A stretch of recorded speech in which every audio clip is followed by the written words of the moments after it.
Swiggy కి competition లో జొమాటో ఉంది, అమెజాన్ కి కాంపిటీషన్ లో ఫ్లిప్కార్ట్ ఉంది, ఆఖరికి జియో కి కాంపిటీషన్ లో ఎయిర్టెల్ ఉంది. మరి జీమెయిల్ కి కాంపిటీషన్ ఎవరు? వరల్డ్ వైడ్ లో జీమెయిల్ కి 250 కోట్ల యూజర్స్ ఉన్నారు. అంటే 1/3 of complete world population. Complete monopoly. ఈ మోనోపోలీని అబ్జర్వ్ చేసిన మస్క్ మామ, అదే మన ఎలాన్ మస్క్, జీమెయిల్ కి పోటీగా ఎక్స్మెయిల్ ని తీసుకొస్తుండు. జీమెయిల్ యూజర్స్ కి కొన్ని ప్రాబ్లమ్స్ అవుతున్నాయి. అవే privacy concerns, account recovery challenges, వాటితో పాటు స్పామ్ ఫిల్టర్స్.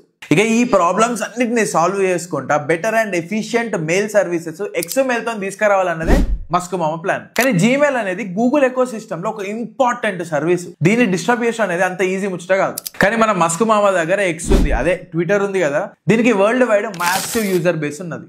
గూగుల్ ఎట్లయితే జీమెయిల్, యూట్యూబ్, డ్రైవ్ అని చెప్పి ఒక ఎకో సిస్టమ్ క్రియేట్ చేసి టెక్ వరల్డ్ ని డామినేట్ చేస్తుందో, ఎలాన్ మస్క్ కూడా ఎక్స్ డేటాబేస్ తోని ఈ ఎకో సిస్టమ్ ని క్రియేట్ చేసి వరల్డ్ ని డామినేట్ చేద్దాం అనుకుంటున్నాడు. ఇక ఇది కనుక నిజంగానే జరిగింది అనుకో, జీమెయిల్ ఒక్కదానికే కాదు, మొత్తం గూగుల్ ఎకో సిస్టమ్ కి పెద్ద రాడ్ పడుతుంది. మరి గూగుల్ గెలుస్తుందా, మస్క్ మామ గెలుస్తాడా? కింద ఖచ్చితంగా కమెంట్ చేసి చెప్పుర్రి. ఇట్లాంటి బిజినెస్ స్ట్రాటజీస్ తెలుగులో తెలుసుకోవాలనుకుంటే ఖచ్చితంగా ఫాలో కొట్టేసేయండి.